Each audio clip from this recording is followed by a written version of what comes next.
Victor Lustig was renowned as the man who sold the Eiffel Tower. He was born in Bohemia, but he later moved to Paris, where he was able to con people on his frequent journeys between Paris and New York. His first con was to show people a device that could print $100 bills. The only problem, he would tell them, is that it would only print one bill every 6 hours. Many people paid him enormous amounts of money, usually in excess of $30,000, for this particular device that he so-called created. In fact, the device contained two real hidden $100 bills. Once they were spat out by the machine, then it would produce only blank paper after that. By the time the buyers discovered this, Lustig was long gone with all of their money. In 1925, as France was recovering from the war, the upkeep of the Eiffel Tower was a very unbearable expense for the city of Paris. When Lustig read about this in a newspaper, he came up with his most brilliant idea. After forging some government credentials, he invited 6 scrap metal dealers to a secret meeting being held in a hotel. He explained that the city could not afford to keep the tower and that they had to sell it for scrap. He told them the secrecy of the meeting and all future dealings was due to the fact that the public may become very upset at the idea of the city of Paris removing and scrapping the Eiffel Tower. While it seemed implausible, at the time that the tower was built, it was actually only designed to be a temporary structure. And so this happened just 18 years after the original date for the removal of the tower. Lustig took the dealers in a limousine to tour the tower, and one particular scrap metal dealer by the name of André Poussin was convinced that the tale was legitimate, and he handed over much of his money. When he realized he had been conned, he was too embarrassed to tell the police, and Lustig escaped with his money. 1 month later, he returned to Paris to try the whole scam again. This time it was reported to the police, but Lustig was actually able to escape. At one point, Lustig convinced Al Capone to invest some $50,000 with him. He stored the money in a vault and returned it 2 months later, stating that the deal had fallen through. Al Capone was so impressed by Lustig's honesty that he gave him $5,000 for his efforts. In 1934, Lustig was found guilty of counterfeiting. He pled guilty and was sentenced to 20 years in Alcatraz. In 1947, he died of pneumonia while he was jailed in Springfield, Missouri. A con man is a person who intentionally misleads another person, usually for some sort of financial gain.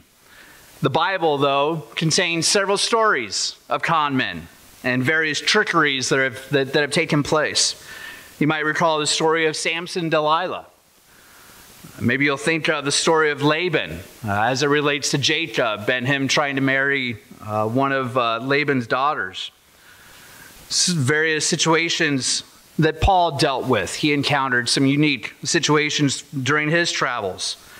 Then there's the ultimate con of the end-time beast that the book of Revelation and other places talk about in the false prophet.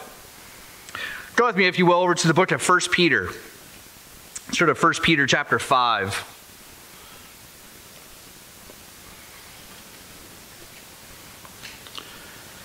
1 Peter chapter 5, here Peter makes a very clear and concise statement in verse 8. 1 Peter chapter 5 and verse 8, he says, "Be sober, be vigilant, because your adversary the devil walks about like a roaring lion, seeking whom he may devour." Satan is playing a con on mankind. Satan's not in it for the fun of it. He's in it for the lasting demise that his influence could play out on humans. He wants nothing short of failure for all of mankind. That's Satan's ultimate goal. He wants all of us to fail, and down the road, he wants eventually all of mankind to fail. He wants to break apart this relationship that God yearns for and desires to have with mankind. Satan simply wants mankind not to be members of God's family. He wants to break that relationship and cause it not to happen. Go with me back a bit to the book of 2 Corinthians. 2 Corinthians chapter 11.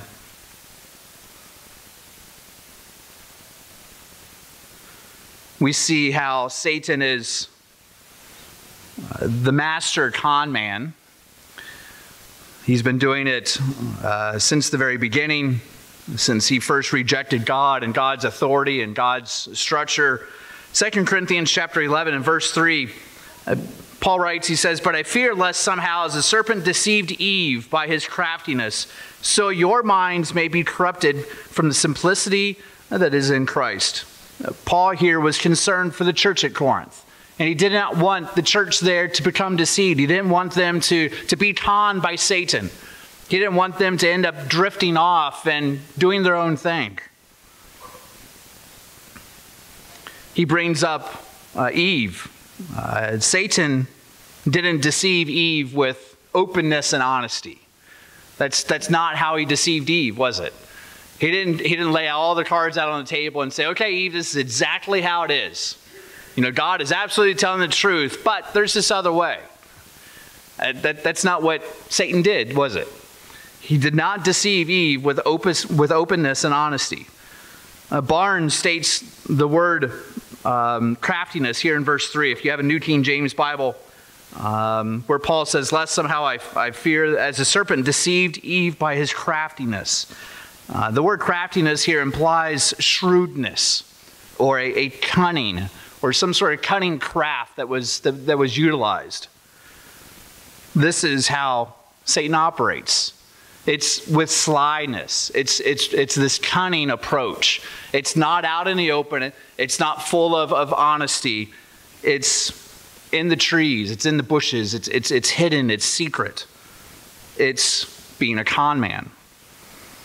Today in the sermon, I'd like to explore Satan's tactics, because even now today, he continues his master con, his biggest con of all time, which is the fact that man does not need God.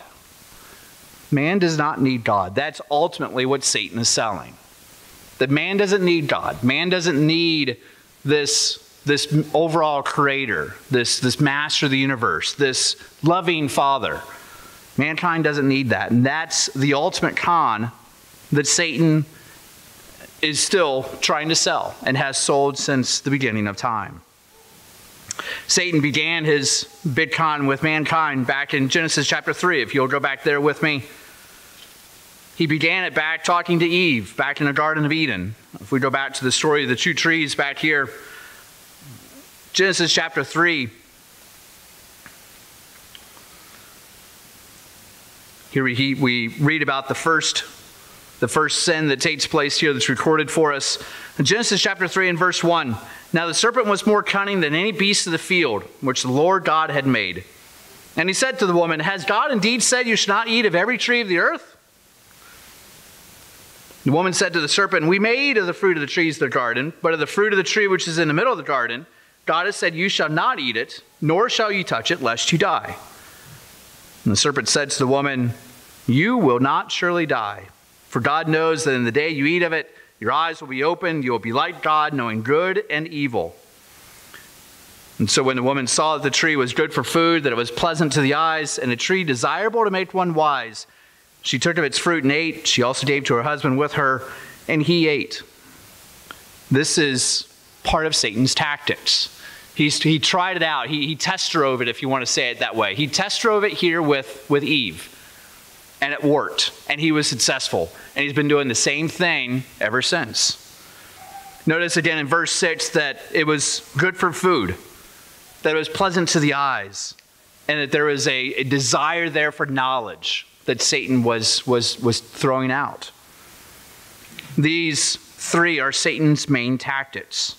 All of his trickery, his big con, involves one or more of these three things. Eve internalized that deception. She thought about it. She contemplated it. She compared it back with God's command. We know what God's command was. If you go back one chapter to chapter 2, in verse 17, God was very clear. Genesis chapter 2 and verse 17, "But of the tree of the knowledge of good and evil you shall not eat. From the day that you eat of it, you shall surely die." It wasn't just something that God said, okay, there's this tree, don't eat of it. and maybe Eve was daydreaming and maybe she didn't hear him. We know that's not the case because she told the serpent exactly what the command was. God said, don't eat of this tree. So it wasn't that Eve just allowed God's words to kind of go in one ear and out the other, and that she didn't internalize it. She knew what the command was. She heard it, she understood it. There was no question in her mind because she was able to tell the serpent back what that command was. Eve here is taken in by the big con of Satan. Eve was taken in by the con of Satan. But not Adam. Adam's a little different.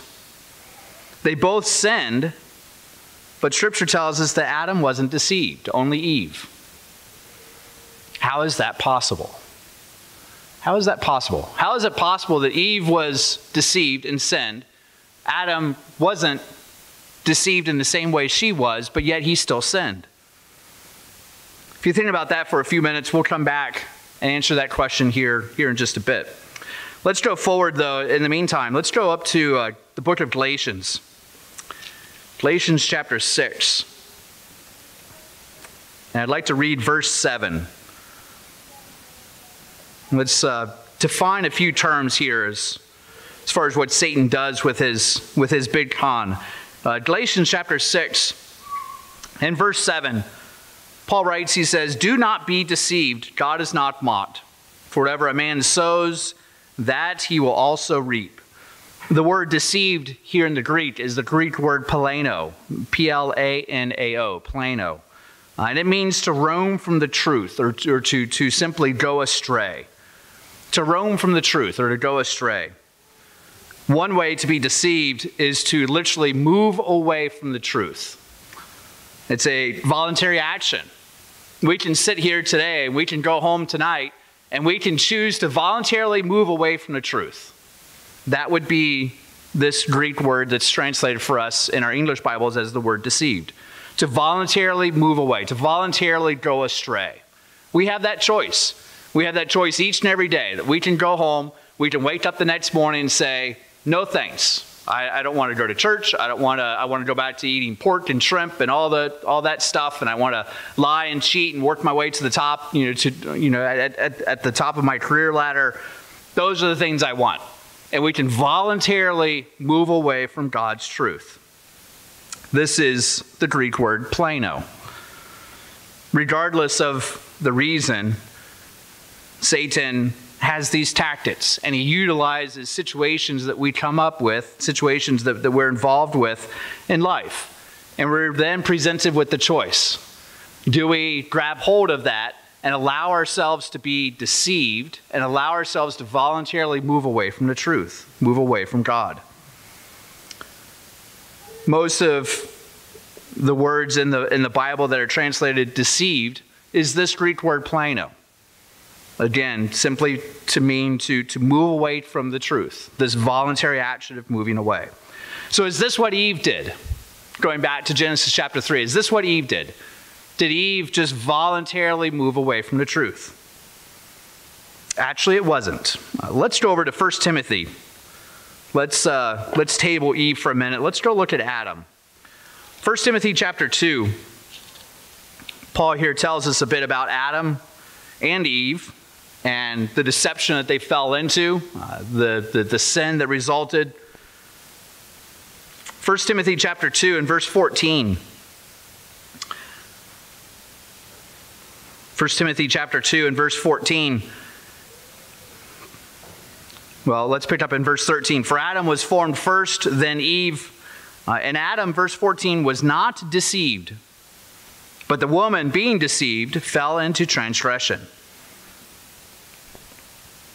The Greek word here for deceived is the word apateo. A-P-A-T-A-O. Apateo. It means to cheat or to beguile. It means to trick someone into doing something. To trick someone into doing something. This is the Greek word here that Paul uses. So Adam was not tricked into sinning. He did it voluntarily. He did it voluntarily. They both ended up sinning. Absolutely, they both sinned. God's instruction was clear, don't eat of this. They both symbolically chomped away and made their bellies fat, you might say. They both broke God's commands. They both sinned. One translation renders 1 Timothy chapter 2 and verse 14 and says, Adam was not tricked. The Contemporary English Version says Adam was not fooled. The Revised Version says Adam was not tricked into doing something. Satan has 3 tactics to his big con. He can trick you to sin, or he can trick someone else close to you to sin, knowing then that you will follow. And that's exactly what he did with Eve and Adam. He tricked Eve into sinning, hoping that Adam then would follow her. And that's exactly what happened, and they both ended up sinning. Either way, the sin that results creates a wall. It creates a separation between that person, that individual, and their God. So we're going to look a little bit more closely at these tactics that Satan throws at us. Let's go forward to the book of 1 John. Back toward the back of the Bible. 1 John chapter 2.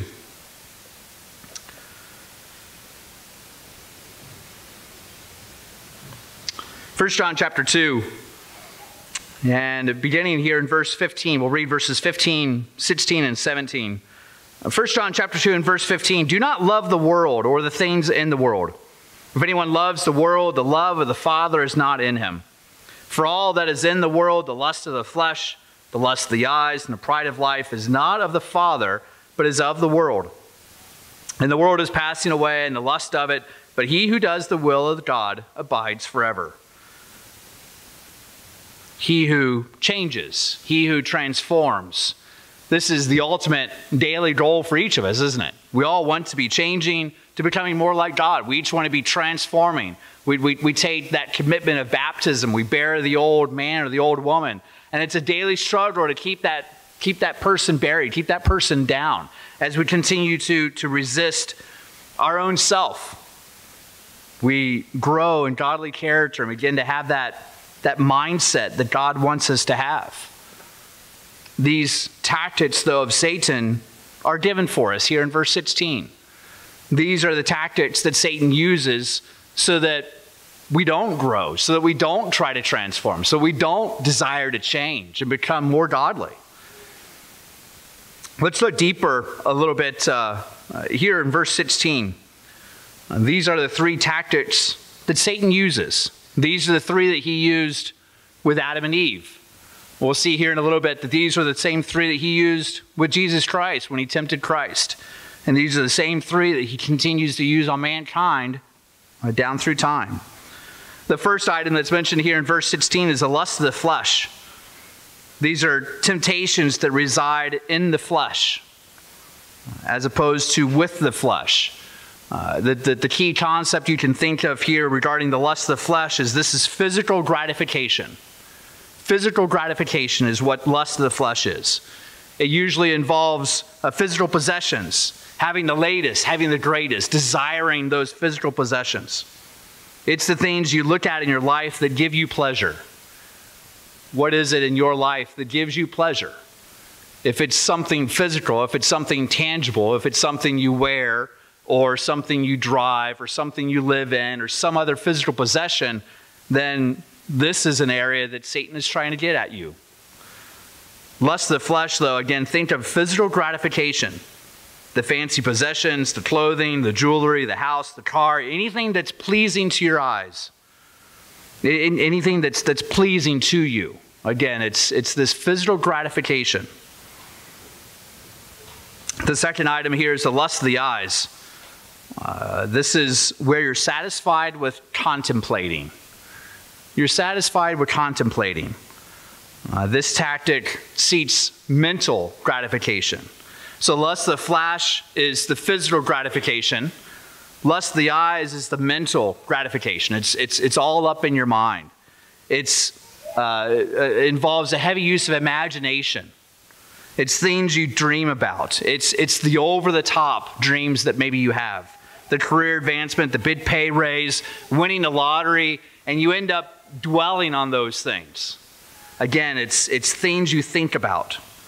This is where coveting lives. This is partially why coveting is so wrong, because we end up dwelling on that. We end up thinking about that, and that ends up consuming our time. There's little physical action here, but there's lots of mental thoughts. And there's lots of human reasoning and human logic as far as why that is good for me. And we put ourselves in situations, and we end up running that situation through, and oh, look at how cool this would be. Again, lust of the eyes is that mental gratification. It's the imagination, things you dream about. The third thing that's mentioned here by John here in 1 John chapter 2 is the pride of life. The pride of life. This is a vain assurance in your own stability or your own resources of something here on this earth. It's a vain assurance in your own resources or in your own stability. It involves things like power and control and prestige. Your view is that people look to you as something great. Whether or not you truly are great, regardless of what job you have, if you think that people look to you as a knowledgeable source on a topic, or, oh, look how great I am, and people should come to me, then it becomes about the ego. And that's what pride of life is about. It's that self-pride. It's the greatness of me. That's the pride of life. The pride of life results in a lack of trust with God, because you end up seeking to know more than God. You end up seeking to be greater than God. These three things, the lust of the flesh, the lust of the eyes, the pride of life, they all come in a variety of forms. But if we break down any temptation, if we break down any challenge, we can drive all of them back to one of these three. And these are Satan's tactics. They just come in different boxes. They come with different color bows. They come with different wrapping paper on them. But at the root, these are the three things that Satan throws at mankind. He did it with Eve, and he's done it down through the pages of history. So let's think back to a minute to Genesis chapter 3. Let's go back to the story of Adam and Eve back in the garden. What were the three things that Eve said that this fruit was good for? She said it was good for food. Good for food. This is that physical gratification. It's something tangible. It's something physical. And she was looking for something physical to satisfy her. That's the lust of the flesh. She also said that it was pleasant to the eyes. The eyes can't touch something physically, but the eyes are kind of the windows to our mind. It allows us to think about things and ponder things and imagine things. She was able to look at that fruit then and have this feel-good emotion about eating that fruit. That's the lust of the eyes. And the third thing then that she mentioned was that it was desirable for knowledge. It was desirable for knowledge. That's the pride of life, the desire to know more than God. It's the desire to be God, perhaps even. Satan doesn't change. He continues to be sly. He continues to be subtle. And he alters how these three tactics are packaged. If we go back with me to the book of Matthew, let's look and see Matthew chapter 4. Let's go back to the time when Satan was able to tempt Christ. And let's see that he used the same tactics actually on Christ. Again, packaged slightly different, but at the root, the same three things were thrown at Christ. Matthew chapter 4. And in verse 1, just to pick up the context here, Jesus was led up by the Spirit into the wilderness to be tempted by the devil. And when he had fasted 40 days and 40 nights, afterward he was hungry. As a side note, I think it's interesting that Matthew here records that Christ was hungry. I think if any of us fasted 40 days and 40 nights, we no doubt would be hungry. But anyway, Matthew records for us that he was obviously hungry. Verse 3, now when the tempter came to him, he said, if you are the Son of God, command that these stones become bread.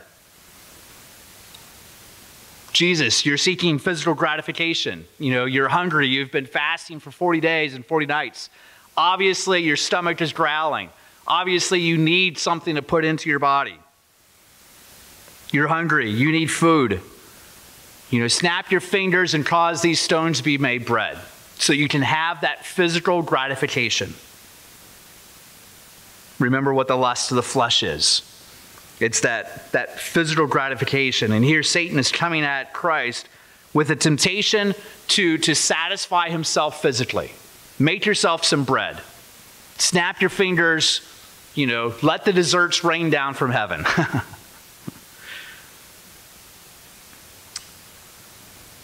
Verse 5, then the devil took him up to the holy city, set him on the pinnacle of the temple, and he said to him, if you are the Son of God, throw yourself down, for it is written, he shall give his angels charge over you, and in their hands they shall bear you up, lest you dash your foot against a stone. Here, Satan is tempting God with being above God's authority. He's tempting Jesus with trying to control what God would do. He's trying to force and control a situation of God the Father, dictating, perhaps even, what God would do. Throw yourself down and your Father will have to save you. You be the one that's in charge. You control what your Father does. You be the one to dictate what he does. This is the pride of life, that you're above God. You're equal, if not more greater than God, and you can control what happens. Verse 8, again, the devil took him up to an exceedingly high mountain and showed him all the kingdoms of the world and their glory. And he said to him, all these things I will give to you if you fall down and worship me.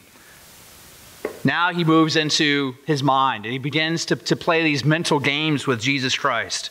This is the actual lust of the eyes. Think about how great you would be. Here, let me show you all these mountains, all these kingdoms. And you begin to sit there and think for a minute how great it would be and how awesome it would be to rule all of this. Satan tries to get Jesus Christ to lock into his imagination and start dreaming about this power and dreaming about how cool this would be. 4,000 years, and the tactics never changed up to this point. It's the same basic process that Satan has. You try one, if it's not successful, you move on to the next. And if that one's not successful, you move on to the third. And you keep hitting, you keep putting different bows on it, you keep wrapping it differently. But Satan wants one of these to eventually stick. Let's go forward a few chapters to Matthew chapter 13. Here Jesus Christ ends up talking about these tactics to us, giving us a little bit more insight. Matthew chapter 13, this was a parable that was mentioned in the sermonette. I want to go through and read through this again. Matthew chapter 13 and verse 3. He spoke many things to them in parables, saying, behold, a sower went out to sow. And as he sowed, some seed fell by the wayside, and the birds came and devoured them. Some fell on stony places where they did not have much earth, and they immediately sprang up because they had no depth. But when the sun was up, they were scorched. Because they had no root, they withered away. And some fell among thorns, and the thorns sprang up and choked them. But others fell on good ground, and they yielded a crop, some 100-fold, some 60, some 30. He who has ears to hear, let him hear. Have you ever wondered why not all the seed takes? Have you ever wondered that? Why does this parable even apply? Why is it that God just doesn't throw out seed and it all lands on fertile ground and it all produces just this wonderful crop? Bright, luscious, delicious fruit, vegetables, whatever it is. Why is the parable not that way? Why is the church not millions and millions of people? Why isn't morality at its highest?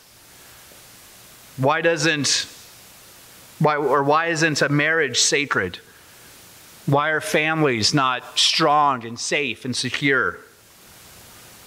It's simply because Satan wants all of it to fail. He wants all of it to fail. This is, again, the con that Satan is running. He wants society to think that they have no need for God. There's no need for God is what Satan is selling. You can do it on your own. And actually, you can probably do it better. You're smart. You can make your own decisions. You're successful in this life. You can do it. Lean on your own understanding. You have what it takes. If you think hard enough, you can be successful. After all, you got great grades in school, right? Well, let's drop down to the middle part of this chapter here and see what Christ has to say about this particular parable.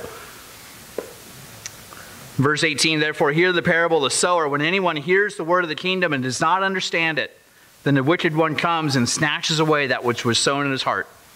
This is he who receives seed by the wayside. This is the lust of the eyes. This is the emotion. This is that mental game. This is that idea that, we're in it, we're thinking about it, and we end up getting wrapped up in our mind. Verse 20, but he who received the seed on a stony place, this is he who hears the word and immediately receives it with joy.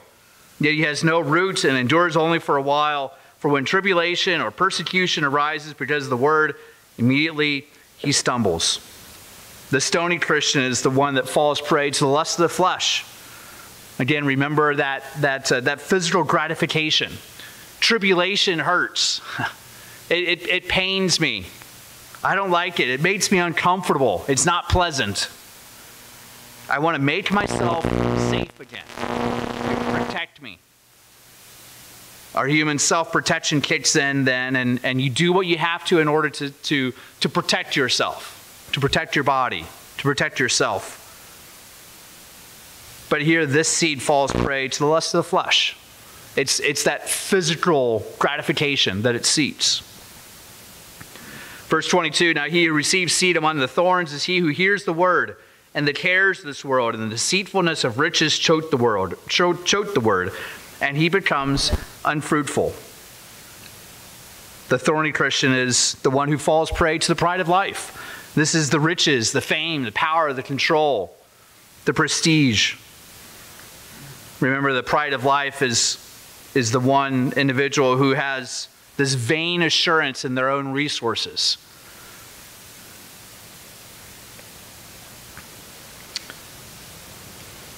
James, over in the book of James, James continues this concept about talking about Satan's tactics. Let's go over to James chapter 3 and let's see what he has to say about this. James chapter 3 and verse 15.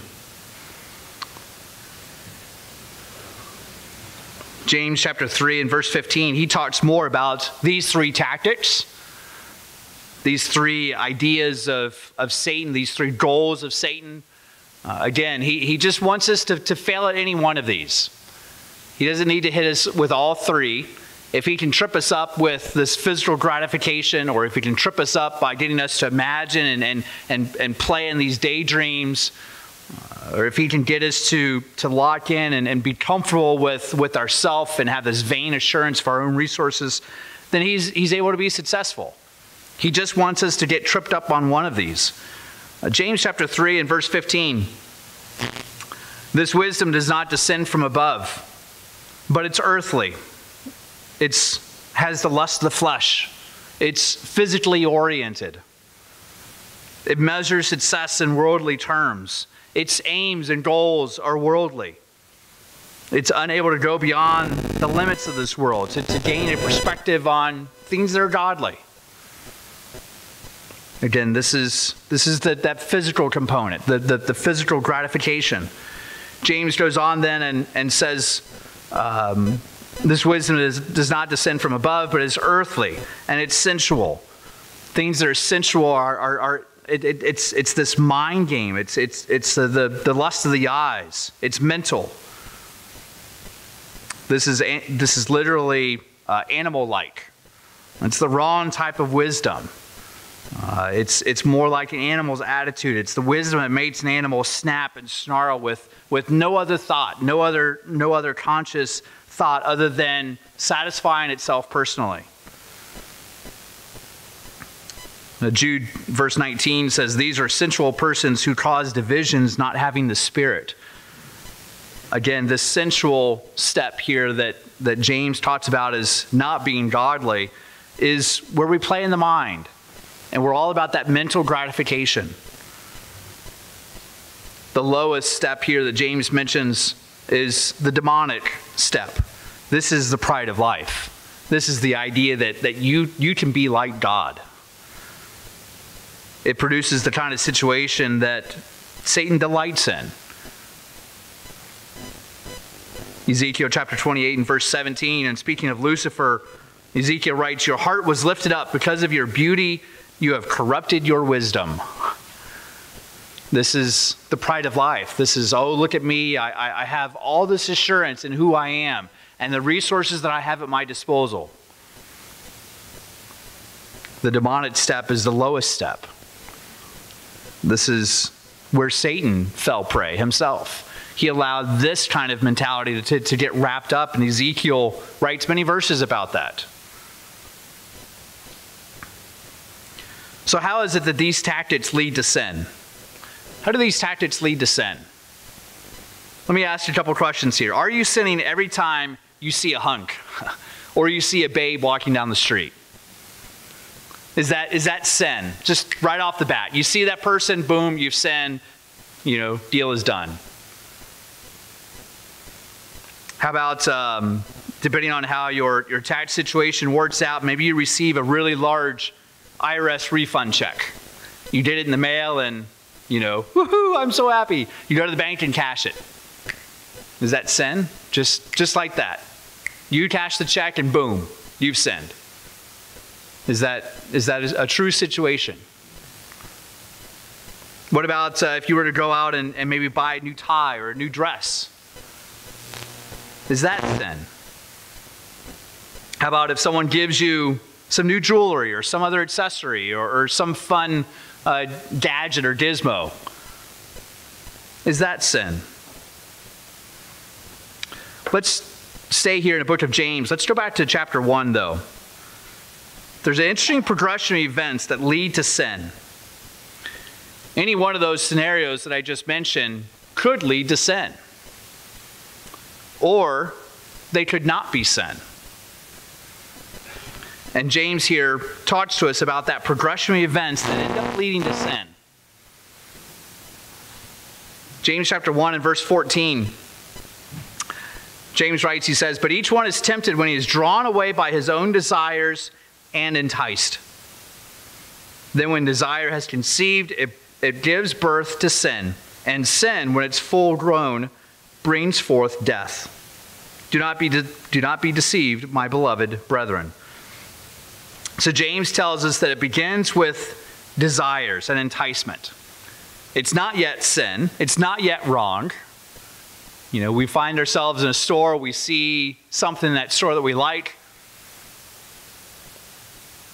It's not yet sin. It's not yet wrong, that item, whatever is hanging on the rack or being displayed in the cabinet. The King James Version uses the word lust and enticed. In the Greek, it means a longing for, especially that which is forbidden. This is desire. This is where it begins. You're allured to something or to someone. Thayers uses the idea to bait something or to catch something by bait. This is this word desire. This is where sin begins. You can think of being offered a proposal. If you are offered a proposal, that's the same concept of where sin begins. James continues then, when desire is conceived, it means to seize or to conceive something or to clasp it. This is the idea that you've accepted that proposal. That proposal has been offered to you. Here's a gorgeous babe. Here's a hunk of a guy. Here's some fancy jewelry. Here's whatever it is. It's being presented to you. Here's your proposal. And you reach out then and you clasp it or you seize it. You end up accepting that proposal. Then James says it brings forth sin. Brings forth sin. There's enough potential within ourselves that sin doesn't have to be traced back to God's own doing. We're quite happy sinning on our own. We're quite capable of sinning on our own. Our own actions are what brings forth the sin. We think about it, we work at it, we rationalize it, we run it through our logical mind, we grab it, we take hold of that proposal, and sin then is born. James concludes and he says, when sin is finished, then there's no more innocence. That particular temptation went unchecked. There was some sort of action that ensued, and now sin lies before us. So why is it that we sin? Why is it that we sin? Let's go back to Matthew chapter 26. Matthew chapter 26, in verse 41. Matthew chapter 26 and verse 41, Christ in his own words gives us little insight here as to the human weakness as far as why we sin. You know, God could have designed us and created us spirit. He could have made mankind spirit. He could have just locked us in. But instead he created us human because he wants us to develop this character. He wants us to know that in the future, when he does make us spirit, that we're not going to turn into another Satan. He wants us to develop character. He wants us to develop a relationship with him and prove to him that he's first in our life and that we're seeking first that kingdom. Matthew chapter 26 and verse 41. Breaking into the thought here, Christ says, the spirit indeed is willing, but the flesh is weak. The spirit is willing, but the flesh is weak. We want to follow God's way of life. We want to resist Satan. We want not to sin one more time from here all the way to the day we die. But our flesh is weak, isn't it? Our flesh is weak, and Satan knows that we're weak. And he throws these three tactics at us, hoping that any one of them will grab us and will take hold. Our recourse, though, is back in Romans chapter 13. Go with me over there. Romans chapter 13. This is the recourse, though. We have a spirit that's willing. Those that are baptized have God's Spirit working in us and with us, and we desire not to sin. We desire to be more like God. We desire to have this enthusiasm for God's way of life. But we know that our flesh is weak and we need God's help. Romans chapter 13 and verse 14. Our response then should be, as Paul wrote here to the church of Rome, to put on the Lord Jesus Christ. It made no provisions for the flesh in order to fulfill its lusts. We're to make no provisions. We're to be aware of these tactics that Satan has. We're to be aware of how and where he wants us to fail. We should be making no provisions for the flesh. We should be mindful of who we are. We should be mindful of our thoughts. We should be mindful of things that are pleasing to our eyes. We should be mindful of our physical gratification, our physical possessions, things that make us physically happy. We should make no provision for the flesh. George Parker was one of the most audacious con men in American history. He made his living selling New York public landmarks to unwary tourists.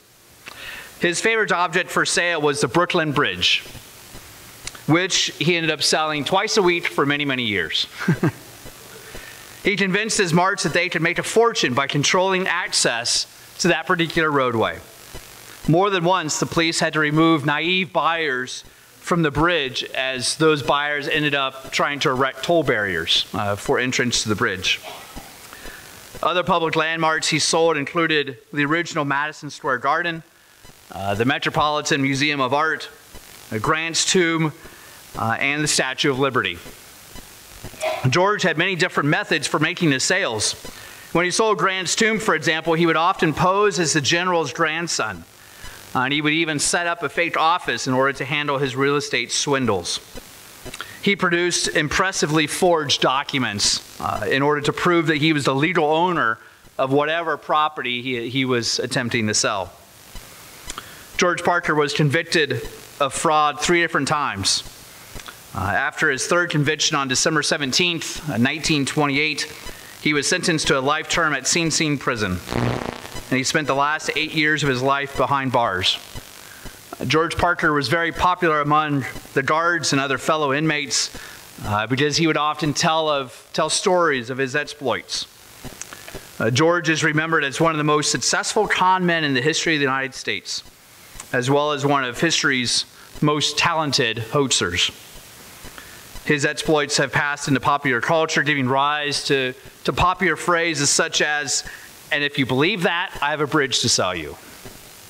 A popular way of expressing a belief that someone is gullible. Gullible, though, is what Satan wants. Satan wants us to be gullible, because if we're gullible, it's easier to swallow his con. Eve is who Satan wants all of us to be. But if we can't be an Eve, then he wants us to be an Adam. And he wants someone close to us to be the gullible one, and then for us to follow that person. Satan wants someone who's easy to be conned, someone who seeks physical gratification, someone who is happy contemplating and imagining, someone who has assurance and seeks the safety of their own resources. Let's conclude back in the book of Galatians. In Galatians chapter 5, we'll wrap up here with this, with a couple verses here. Galatians chapter 5 and verse 16 and 17. Again, some encouraging words here from the Apostle Paul. Galatians chapter 5 and verse 16, he says, "I say then, walk in the Spirit, and you shall not fulfill the lust of the flesh." If we're continuously focused on God, if we have our eyes set on the kingdom, if we have our eyes set on overcoming and trying to rid off this filthiness that we are as humans, this way of life that's contrary to God's way, then we're not going to end up fulfilling the lust of the flesh. Verse 17, "For the flesh lusts against the Spirit, and the Spirit against the flesh. And these are contrary to one another, so you do not do the things that you wish." In other words, if you don't let the Spirit of God lead you, then you're just going to end up living out your physical life according to the fleshly desires of this life. We'll end up falling prey to the lust of our eyes, the lust of the flesh, the pride of life. But if we're over here walking in the Spirit, then what you're going to do is that we'll end up being spiritually aware of that side of things. And we'll have that awareness. We all struggle, though. We all have moments. We all have to wrestle with controlling our flesh.